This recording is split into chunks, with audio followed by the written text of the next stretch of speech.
Salut à tous, c'est Lucas et bienvenue sur Olympe X. Ce soir, on se retrouve pour la première vidéo qui sera vraiment axée training, puisqu'en fait, elle sera l'introduction à toutes les vidéos training qui vont suivre.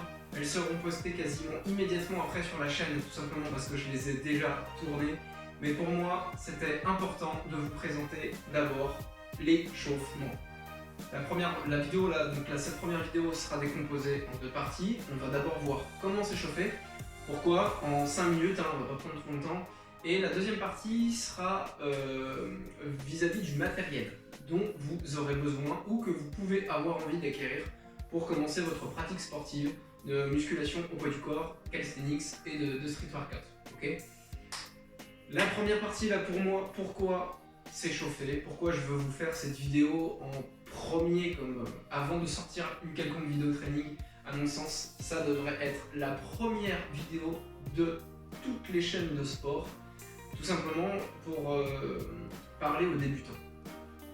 Si vous êtes intermédiaire ou confirmé, j'ose espérer que vous connaissez déjà l'importance de l'échauffement et que vous savez déjà comment vous échauffer correctement. Un échauffement, c'est pas long, mais un échauffement, c'est indispensable. Il faut vous chauffer en 5 minutes, mais ces 5 minutes sont importantes parce qu'elles vont considérablement réduire le risque de blessure. Croyez-moi, quand vous pratiquez une activité sportive de manière régulière, la dernière chose que vous voulez, c'est vous blesser. Or, en musculation classique, mais aussi en musculation poids du corps, vos articulations vont prendre tarif. Vos muscles également vont ramasser. Donc si vous ne vous échauffez pas, vous risquez de vous blesser.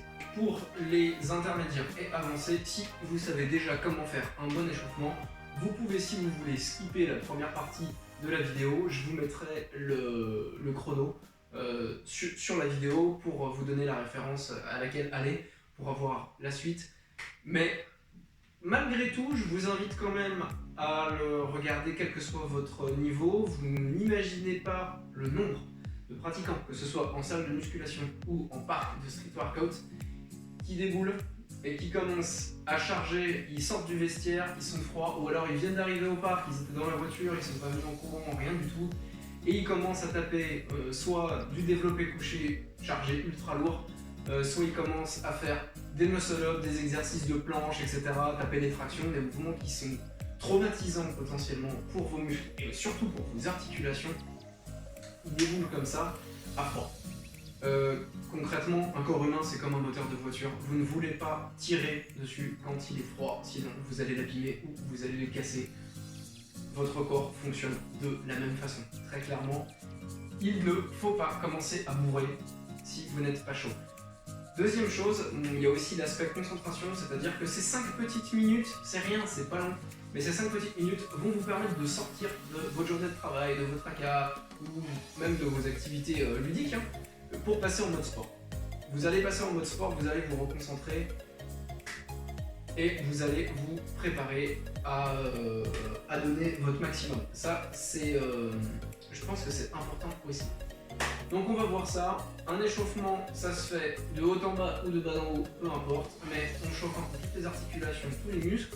On n'y passe pas 1000 ans, on ne fait pas des exercices difficiles, mais il faut le faire.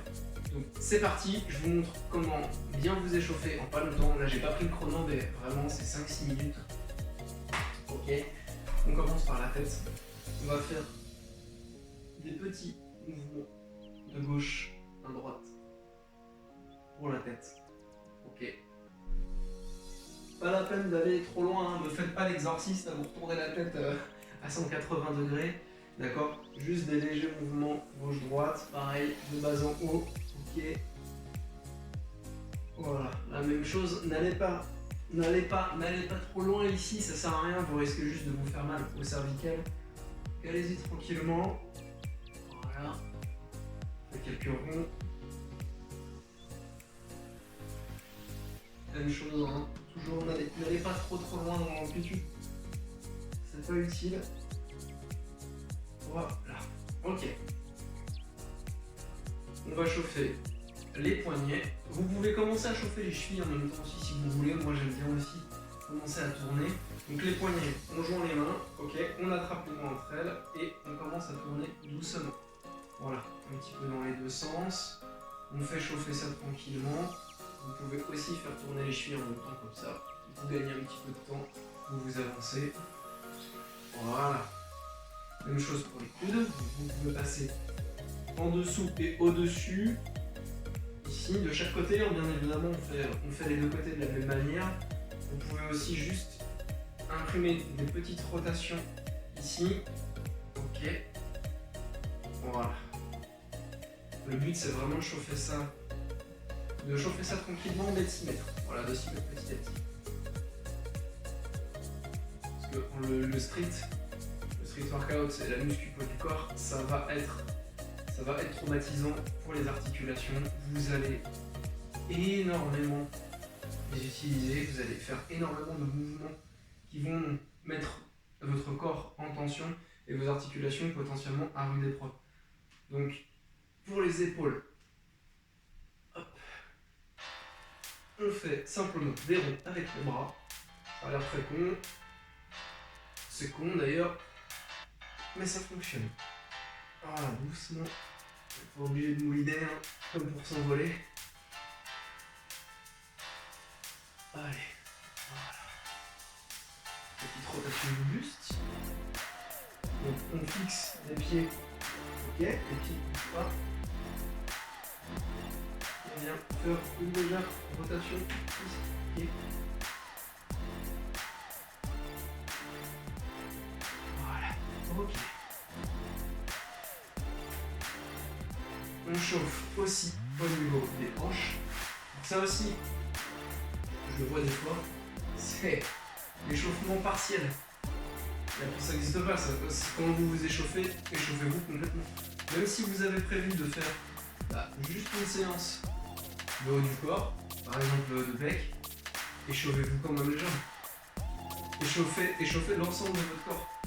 C'est tout con, mais si vous faites, voilà, vous pouvez faire des petits coups de genoux avant-arrière aussi, hein, comme en boxe, en sport de combat. Hop, on amène, on vient pointer ici. Voilà, doucement. Hop, on passe la hanche, tac. On peut aussi le faire un peu plus sur le côté, ici. Voilà. Ok. Les genoux, on peut faire quelques flexions ou des squats. D'ailleurs, on va faire ça. Sur les premières vidéos training qui vont suivre, vous aurez aussi les positions. Je vous mettrai des petits tutoriels sur les bonnes positions pour les exercices au poids du corps. Voilà. On fait une petite dizaine, hein, c'est pas la peine d'en faire 1500. On peut faire aussi des petits tours. Vous joignez les jambes, on fait des tours avec les genoux. Et on est parti. Des fois d'échauffement partiel. Si, par exemple, l'exemple tout bête, vous allez faire une grosse séance d'eau avec beaucoup de traction. Que ce soit vous ou moi, personne n'est à l'abri d'une glissade, d'une erreur. Vous avez une main qui rive de la barre, vous chutez. Si vous vous rattrapez sur une cheville ou une jambe qui n'a pas du tout été échauffée, vous avez chauffé uniquement le haut en mode vite fait, ou alors pire, vous ne vous êtes pas du tout échauffé, vous retombez sur votre cheville ou sur votre jambe et vous avez le genou qui part sur le côté, c'est une cheville ou un genou. Et ça, c'est super long. La moindre foulure avant de pouvoir vous réentraîner dessus, déjà, ça va être 3 semaines, clairement. Pour vous réentraîner dessus à plein régime sans douleur, ça sera 3 semaines. Si vous tapez, et si c'est plus, une fracture, selon la fracture, selon la fracture, ça va être 1 mois et demi, 2 mois. Et si vous faites une déchirure, que ce soit musculaire ou une déchirure au niveau ligament, vous faites un croisé, là c'est encore beaucoup plus long. Ça peut aller jusqu'à 4, 5, 6 mois pour certaines récup sur des blessures hyper bêtes qui ne seraient probablement pas arrivées si vous aviez été chaud. Donc chauffez-vous. J'en ai vu des blessures parce que pas échauffé ou mal échauffé, ou qui en tout cas auraient été moins graves si échauffement. Bien entendu, vous échauffez ne vous prémunit pas de manière absolue contre les risques de blessure. Par contre, ça va diminuer les risques, très clairement. Ça c'est sûr. On continue pour l'échauffement. Petite parenthèse mise à part. Au niveau des jambes, on vient descendre sur le côté. Alors, soit pied là-bas à plat, soit sur le talon. Et on fait des petits mouvements de pompe. Alors, c'est pas un étirement au sens fin d'exercice ou un assouplissement, hein. D'accord? On vient juste, voilà, chercher à chauffer un petit peu tout ça tranquillement.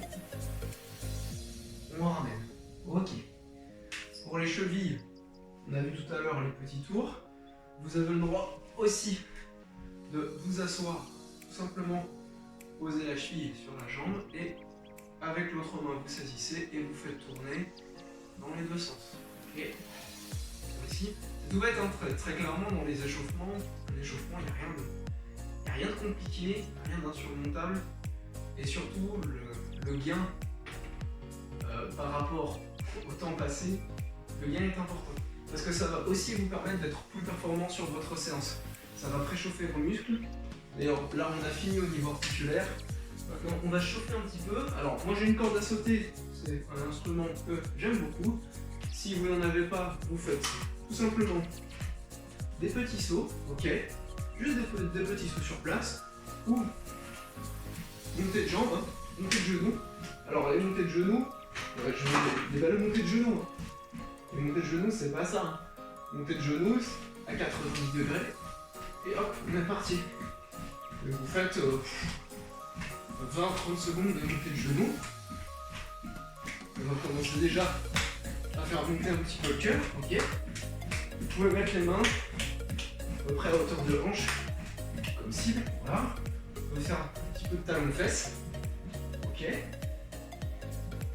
Quelques pompes. Une dizaine. Alors soit vous les faites main surélevée, soit sur les genoux, même si vous le verrez dans la vidéo. Pec. Comme je le dis, je n'aime pas ça. On fait quelques pompes. Main au niveau des pecs. 2, 3, 4, 5, 6, 7, 8, 9 et 10. Hop, ok. Pour les plus chauds et perfectionnistes d'entre vous qui veulent en faire quelques-uns, vous refaites quelques burpees. C'est un mouvement corps complet, quasiment complet, qui va intervenir à peu près à toutes les parties du corps. Donc faites-les, c'est très bien. On peut faire du climbing mountain aussi. Climbing mountain, hop. Les mains ici, au niveau des épaules, les jambes au niveau des épaules aussi. Habituez-vous à cette position. Et on vient monter les genoux. Hop, c'est parti. Vous pouvez le faire plus lentement si vous ne voulez pas. Voilà. Je vous ai parlé des burpees, je vous montre aussi les burpees. On descend. On vient poser les mains au sol. On étend les jambes derrière. Soit on fait une pompe, soit on n'en fait pas. On remonte groupé ici. Et on fait soit un petit saut bras tendu, soit hop, un saut groupé. Ok. Burpees complet. Ça donne ça.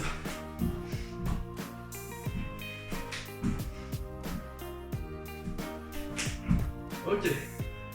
J'ai le mollo, j'ai les voisins en dessous. Vous avez compris l'objectif. Voilà. On y est depuis entre 5 et 7 minutes. Hein. Bon, je parle en même temps, donc forcément c'est plus long, mais quand vous commencez votre séance, vous faites cet échauffement. Là, vous avez un échauffement qui est à peu près complet. Et vous êtes prêt à commencer votre pratique. Ça vous permettra de commencer tout de suite à être à peu près chaud et performant sur vos premières séries en évitant de vous blesser. On se retrouve immédiatement pour la deuxième partie de la vidéo. A tout de suite. Ok les gars, deuxième partie de la vidéo sur le matériel. Concrètement, la vraie liste indispensable de matériel pour commencer votre pratique, je vous l'affiche tout de suite. Voilà, c'est que dalle. Vous n'avez besoin de rien pour commencer à pratiquer. Vous pouvez faire des pompes, des dips, des squats. Une grande majorité de tous les exercices que je vous présente dans les 3 vidéos là qui vont suivre sur Full Body partie 1, 2, 3, qui sont aussi des séances à part entière si vous les prenez de manière unique et que vous les répétez. Ne me faites pas dire ce que je n'ai pas dit, hein. Une vidéo 8 minutes, en 8 minutes, on ne fait pas une séance spec, ça n'existe pas. D'ailleurs, j'en profite, une vraie séance, c'est 45-50 minutes. Faut arrêter avec à tenter à vouloir faire une séance de sport super géniale, méga complète en 5 minutes qui donne des résultats incroyables. Ça n'existe pas. Si vous voulez des résultats, il faut vous entraîner. On peut faciliter l'entraînement, on peut l'optimiser, on peut rechercher des choses en fonction de vos objectifs, on peut l'adapter, mais un programme d'entraînement, je suis désolé de vous le dire, certains sont peut-être découragés, quitteront la vidéo, se désabonneront, je ne sais pas, mais un entraînement, c'est un minimum long. Mais franchement, regardez le temps qu'on passe sur des conneries toute la journée, le temps qu'on perd. Je pense que si vous êtes un petit peu motivé pour faire du sport, vous avez 45 minutes à consacrer à une séance, au moins 45 minutes. Voilà, on n'est pas obligé de vous entraîner 2h30, mais on a tous un petit peu de temps, je pense, à aménager. Après, on va voir en fonction de chacun, hein, je ne peux pas juger. Mais voilà, venons-en au cœur du sujet. Donc, vous n'avez pas besoin de matériel pour commencer votre pratique sportive. Vous pouvez faire énormément de choses sans matériel. Cela dit, ça serait malhonnête de vous dire que vous pouvez avoir des résultats incroyables, super complets et continuer de vous challenger au poids du corps après 4-5 ans d'expérience avec uniquement le poids de votre corps. Vous aurez quelques accessoires, quelques équipements qui vraiment seront très utiles. Je vais vous présenter à mon sens ceux qui sont le plus utiles et on va voir quels sont ceux que je pourrais vous conseiller d'acheter pour commencer votre pratique, pour continuer à progresser.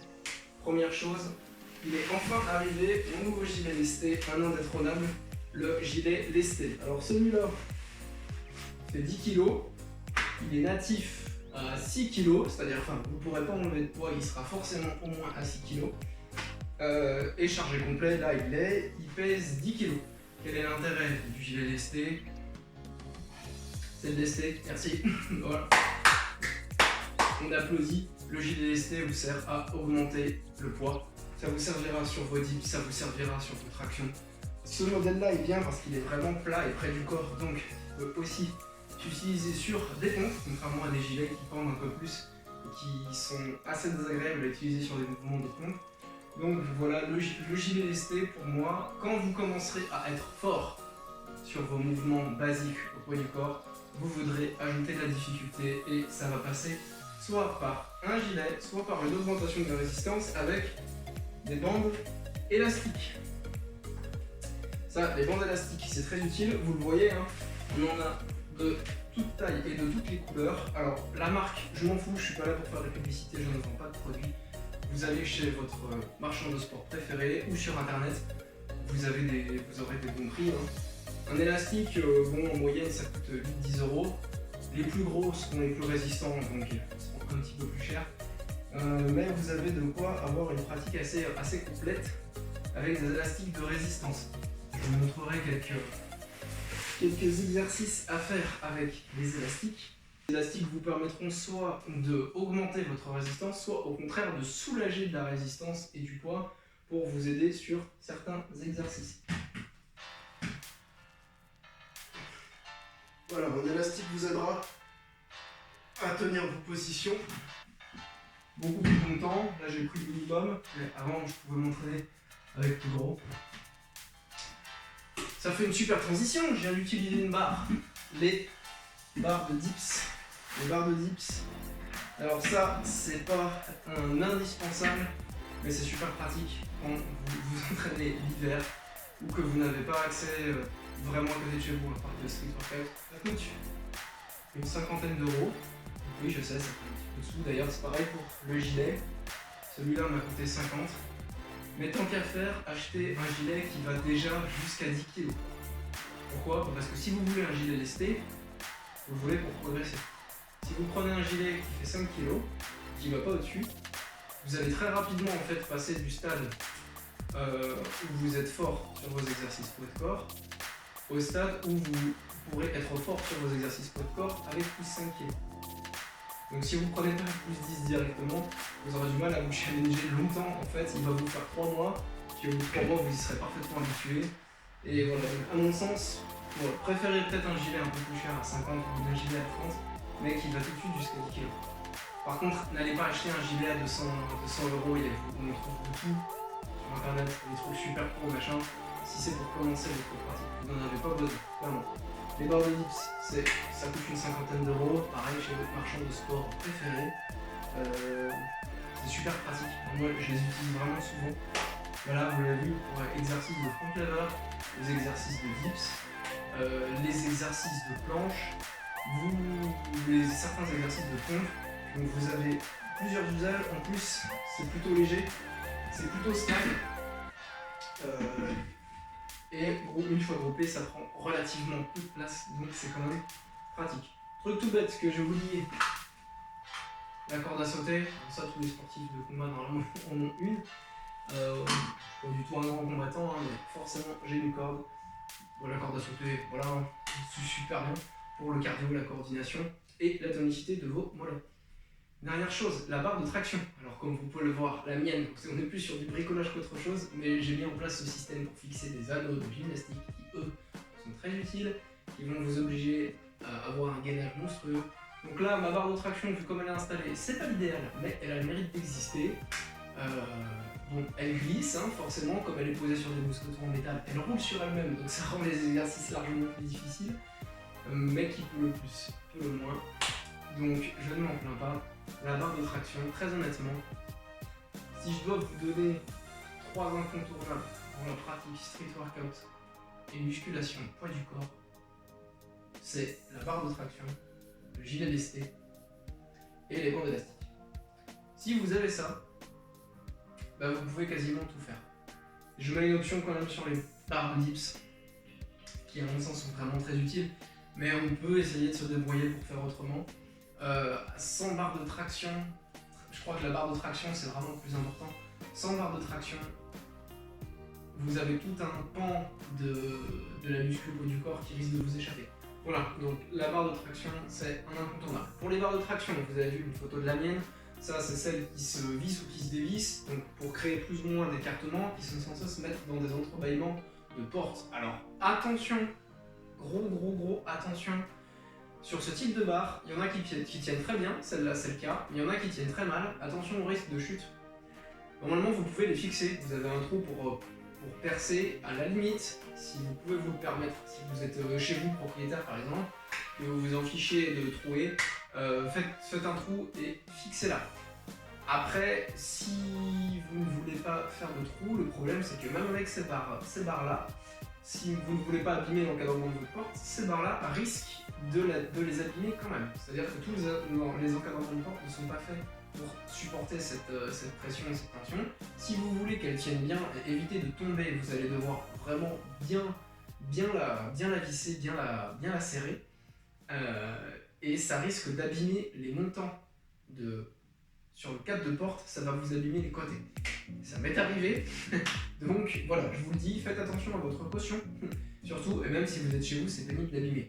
Vraiment, sincèrement, ce que je peux vous conseiller, c'est, si vous en avez la possibilité, prenez une barre de traction qui est fixe, que vous fixez un mur dans votre garage, sur le mur extérieur de votre maison, n'importe. Mais une barre de traction fixe, c'est le top du top. Sinon, vous en avez aussi des modèles qui se mettent justement entre les entrebâillements de porte, qui viennent se bloquer par effet de levier. Attention à ces barres-là. Elles ont été faites à la base sur des normes américaines, où ils ont des murs qui sont beaucoup plus épais que chez nous. Nous, les murs sont beaucoup plus fins, surtout les cloisons, qui sont beaucoup plus fines. Attention au risque de chute, parce qu'à la base, ça n'a pas été conçu pour nos cloisons. Donc là aussi, il y a beaucoup de chutes avec ces barres-là. Le mieux du mieux, c'est vraiment soit avoir un système comme j'ai fait, où vous êtes sûr que la barre ne bouge pas, alors bon, même si voilà, c'était du bricolage, mais au moins, ça bouge pas. Mais mon système est fait pour fixer des anneaux, les anneaux de gymnase c'est top aussi, si vous en avez, ça doit coûter 30 000 €. Pour des pratiquants intermédiaires qui vont vers le stade avancé, ça sera super utile en termes de force, parce que ça va vous obliger à gagner toute la stabilité que vous n'avez, que vous perdez en fait, en perdant le bénéfice de la barre de traction rigide qui est fixée. Vous allez devoir le compenser par vos muscles stabilisateurs, ça va être super bien pour la force. Donc je conseille les anneaux, mais pas pour les débutants. Pour les débutants, je pense pas qu'ils soient très utiles. Vous avez les poignées TRX aussi qui existent. Donc à vous de faire votre choix. Si je devais retenir vraiment, à mon sens, les indispensables pour un débutant, élastique, barre de traction. Déjà, on est pas mal. Je mets une grosse option sur les barres de dips qui sont quand même vraiment très utiles. Vraiment. Donc les barres de dips très utiles. Dès que vous allez arriver vers un niveau intermédiaire, le gilet lesté. Vous devrez passer par un gilet lesté. Pour progresser, vous devrez passer par une surcharge. Comme en muscu, hein, surcharge progressive, la même chose. Vous devrez ajouter soit de la résistance avec les élastiques, soit du poids avec le gilet. D'expérience, le poids avec le gilet, je trouve que c'est quand même plus simple. Que vous aurez des fois du mal à ajouter de la résistance à cause d'un élastique de résistance sur certains exercices, ou alors ça sera pas très bon. Voilà, j'ai fini de présenter ce matériel. Vous pouvez aussi acheter des mitaines de sport. Moi j'en ai plus. Au tout début j'en ai eu parce que forcément les barres de traction et les barres de dips, ça fait un peu de la corde, ça abîme un petit peu les mains. Après une fois qu'elles sont faites, on s'y habitue très bien. Mais je peux vous conseiller aussi ça. Sinon, si vous voulez que les mains tiennent vraiment bien la barre, la magnésie, en poudre liquide, comme vous avez. Voilà, j'ai terminé pour ça. Si cette vidéo vous a plu, n'hésitez pas à liker, partager. Dites-moi en commentaire ce que vous avez acheté comme matériel, ou ce que vous avez déjà, ou ce que vous ne voulez pas acheter. Auquel cas, je pourrais peut-être faire une vidéo sur comment bricoler quelque chose. Vous verrez sur la vidéo jambes, j'ai bricolé un gilet lesté avec un sac à dos et des bouteilles d'eau. Quand on n'a pas, on n'a pas. Voilà. Si vous avez aimé cette vidéo, faites-le moi savoir. Sur ce, je vous dis à très bientôt pour les vidéos training sur Passez-vous bien.